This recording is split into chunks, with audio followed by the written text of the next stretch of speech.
Serious তিনটা টপিকে আলোচনা করতে চাই and it's almost official. Bangladesh cricket Board they are under pressure. Bangladesh Cricket বোর্ডের সবচেয়ে গুরুত্বপূর্ণ ক্রিকেটারদের কয়েকজন দে আর আন্ডার প্রেশার এবং আলটিমেটলি বাংলাদেশ ক্রিকেট বোর্ডের next flagship programme BPL under pressure. পুরোপুরি একটা বাটপাড়ির ছকে Bangladesh cricket Board, PCB, BPL governing council, president Aminul Islam Bulbul, Iftekhar Rahman Mithu এবং যারা রয়েছে 25 ডিরেক্টরের প্রভাবশালী সবাই করেছেন। বাংলাদেশ ক্রিকেট বোর্ডের পরের ফ্ল্যাগশিপ প্রোগ্রাম, একটু আগে বলছিলাম বিপিএল, সেই বিপিএল নিয়ে আমি গতকাল যে ডিসকাশনটা করেছিলাম সেখানটা আমি ডিক্লেয়ার করেছিলাম যে 6 থেকে নেমে দল সংখ্যা 5-এ আসতে পারে and there is a big possibility যে 5টা দলে বিপিএল হতে পারে। এবং এটার মূল কারণ হচ্ছে একটা দল বাংলাদেশ ক্রিকেট বোর্ড কেমন ভাবে ঘোল খাইয়েছে, ক্রিকেটারদেরকে এমন ভাবে তালে রেখেছে, এন্ড অফ দ্য ডে সেই দল ফিল করছে যে তার বিপিএল এ দল চালানোর মতো সামর্থ্য নেই। ঠিক তখন যখন Bangladesh cricket board, BPL governing council, ইন্টিগ্রিটির সাথে জড়িত যে কর্মকর্তারা রয়েছেন তারা ওই পার্টিকুলার ফ্র্যাঞ্চাইজিকে কিছু কর্মকর্তা থেকে দূরে সরে যেতে বলেছে। ক্রিকেট বোর্ডের এই উদ্যোগটাকে আমি সাধুবাদ জানাতেই চাই যে ক্রিকেট বোর্ড আসলে ইন্টিগ্রিটির ইস্যুতে কোনো টলারেন্স করবে না, জিরো টলারেন্স নীতিতে গেছে। কিন্তু যেই দলটা চট্টগ্রাম রয়্যালস, তাকে সিলেক্ট করা হলো, অপরচুনিটি দেওয়া হলো, ড্রাফট টেবিলে বসানো হলো, নিলাম থেকে ক্রিকেটার পিক করার সুযোগ করে দেওয়া হলো, সেই particular team end of the day যেই কাজটা করলো সেটা সকল জল্পনা কল্পনা বাস্তবতাকে হার মানায়। নাইম শেখ, যে ক্রিকেটার এবারের আপকামিং বিপিএল এর সবচেয়ে কস্টলি লোকাল ক্রিকেটার, সেই ক্রিকেটারের হোম যখন চট্টগ্রাম, তিনি শেষ পর্যন্ত তার চুক্তির টাকার 1,10,00,000-এর 10 লাখ টাকাও পাবেন কিনা সেটা শঙ্কায় রয়েছে। চট্টগ্রাম দলটাই হয়তো থাকবে না। Bangladesh cricket board, bank guarantee নিয়ে আমরা অনেক কথা শুনেছি, 10 crore। বাংলাদেশ ক্রিকেট বোর্ড এই দলের কাছ থেকে এখন পর্যন্ত ব্যাংক জামানতের টাকা ক্যাশ করতে পারে নাই। আজকে সেই রিপোর্টটা সমকালে এসেছে, কোনো টাকা ক্যাশ করতে পারে নাই। বাংলাদেশ ক্রিকেট বোর্ড তাদেরকে যে ফ্র্যাঞ্চাইজি ফি চেক দেওয়া হয়েছে সেই চেক থেকে অর্থ উত্তোলন করতে গিয়েও কোনো টাকা ক্যাশ করতে পারে নাই। বাংলাদেশ ক্রিকেট বোর্ডের একজন কর্মকর্তা নাম প্রকাশে অনিচ্ছুক, তিনি জানিয়েছেন যে 6টা দল রয়েছে, সেই 6 দলের সাথে অন্তত 3টা দলে, 3টা মানে 50% টিমসের মধ্যে জড়িত ব্যক্তিদের ইন্টিগ্রিটি, স্বচ্ছতা নিয়ে সমস্যা রয়েছে। 6 দলের মধ্যে 3 দলেই গ্যাঞ্জাম রয়েছে যারা 2 নম্বরী কর্মকাণ্ডের সাথে জড়িত বলে সন্দেহভাজন। এবং এই 3টা দলের 66% টিম তারা হচ্ছে নতুন ফ্র্যাঞ্চাইজি। নামগুলো সম্পর্কেও ধারণা পেয়েছি নেক্সট রিপোর্টসগুলোতে, নিশ্চয়ই আমি সেটা আপনাদেরকে বলবো, আমাকে কেউ আটকাতে পারবে না এই ব্যাপারে। 66% টিম নিউ ফ্র্যাঞ্চাইজি, যারা integrity problem, papers work, bank জামানত, ক্রিকেটারদের সাথে কন্ট্রাক্ট এবং সন্দেহভাজনদের সাথে যোগাযোগ রক্ষা করছে। দেখানো হচ্ছে যে সন্দেহভাজন ব্যক্তিরা আমার সাথে নেই। ধরেন আমি বিসিবিতে এসছি, আমার সাথে তারা নেই, কিন্তু আমি ক্রিকেট বোর্ডের বাইরে গিয়ে যেখানে কফি শপে চা খাইতেছি সেখানটা আমি তার সাথে প্ল্যান করছি। আমি যে এলাকায় থাকি সেই এলাকায় তার সাথে আমি প্ল্যান করছি। আমি যে অফিসে বসি সেই অফিসে আমি তার সাথে প্ল্যান করছি। এমন ভাবে জড়িত Bangladesh cricket board, BCB right now they are helpless. তারা কিভাবে এটা থেকে বের হবে তারা সেই ওয়ে আউট খুঁজে পাচ্ছে না। নাইম শেখ কিভাবে 1,10,00,000 পাবে চিন্তা করে দেখতে পারেন। মানে এটা যেন বর্ষাকালের আকাশের মতো অবস্থা, এই ভালো এই খারাপ, প্রেম মানে মিষ্টি পাপ। চট্টগ্রামের প্রেমে পড়ে নাইম শেখ যেন মিষ্টি পাপ করে ফেলেছে। সেই মিষ্টি পাপে পাপিষ্ট নাইম শেষ পর্যন্ত, ছন্দ মিলিয়ে বলছি আর কি, নাইম ভালো ছেলে, তাকে আমি পাপিষ্ট বলছি না, ছন্দ মিলিয়ে বলছি, 1,10,00,000-এর 10 লাখ টাকা পাবে কিনা সেটা নিয়ে শঙ্কায়। শাক মেহেদী সেই দলে খেলছেন, শরীফুল সেই দলে খেলছেন, তাদের কি হবে?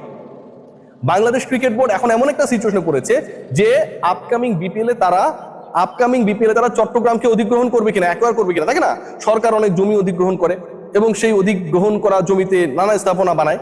ক্রিকেট বোর্ডের সামনে এমন একটা টালমাটাল অবস্থা যে আপনি 6টা ফ্র্যাঞ্চাইজিকে নিয়ে অলরেডি শিডিউল করে ফেলেছেন, প্লেয়ার্স ড্রাফট করে ফেলেছেন, অকশন করে ফেলেছেন, প্লেয়ার্স ডিস্ট্রিবিউশন করে ফেলেছেন, লোকাল প্লেয়ারদের একটা গ্রুপ অলরেডি ওই বিতর্কিত ফ্র্যাঞ্চাইজির মধ্যে রয়েছে এবং তাদের মালিক পক্ষ বলছে যে তিনি বা তার দল পরিচালনা নিয়ে কনফিউজড।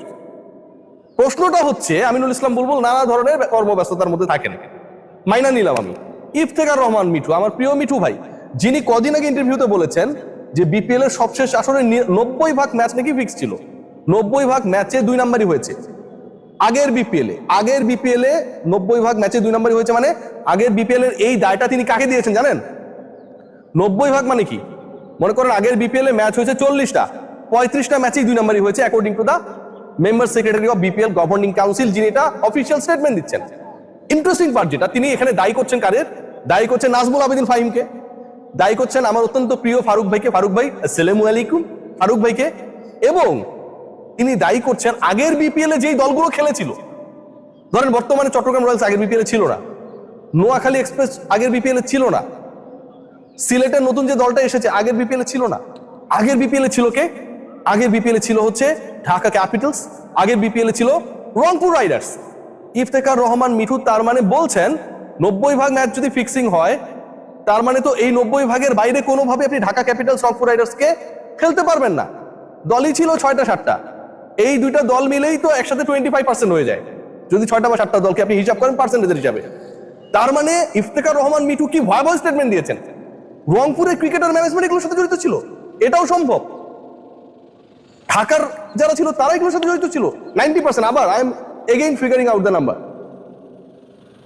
ফারুক ভাইরা এটার সাথে জড়িত ছিল, আমার অত্যন্ত প্রিয় নাজমুল আবেদিন ফাহিম ভাইয়ের মতো মানুষ, নীতির প্রশ্নে যিনি অটল থাকেন, তিনি এটাতে জড়িত ছিল বা এটাকে অ্যালাউ করেছেন। আমার মাথায় ঢুকছে না। আচ্ছা, সেটা যদি হয় তাহলে ইফতেখার রহমান মিঠু যখন বাংলাদেশ ক্রিকেট বোর্ডের বিপিএল এর মেম্বার সেক্রেটারি, সেই সময়টায় কিভাবে চট্টগ্রাম রয়্যালসের মতো একটা দল, যেই দলের মালিক স্টিল কনফিউজ যে তিনি কিভাবে দল পরিচালনা করবেন, সেই জায়গাটা নিয়ে তিনি ক্লিয়ার না, সেই দলটা কিভাবে এখানে ঢুকে গেল? চট্টগ্রাম রয়্যালসকে তাহলে কারা আনলো, কারা অ্যালাউ করলো? Definitely member secretary, he has his saying. Meeting এ তো তার বলার ছিল, তিনি কেন বললেন না? একটা বাজে সিচুয়েশনের মধ্যে দিয়ে বাংলাদেশ ক্রিকেট বোর্ড যাচ্ছে, একটা বাজে সিচুয়েশন ক্রিয়েট হয়েছে, যেই সিচুয়েশনটা কিভাবে ঠিক হবে আমরা জানি না।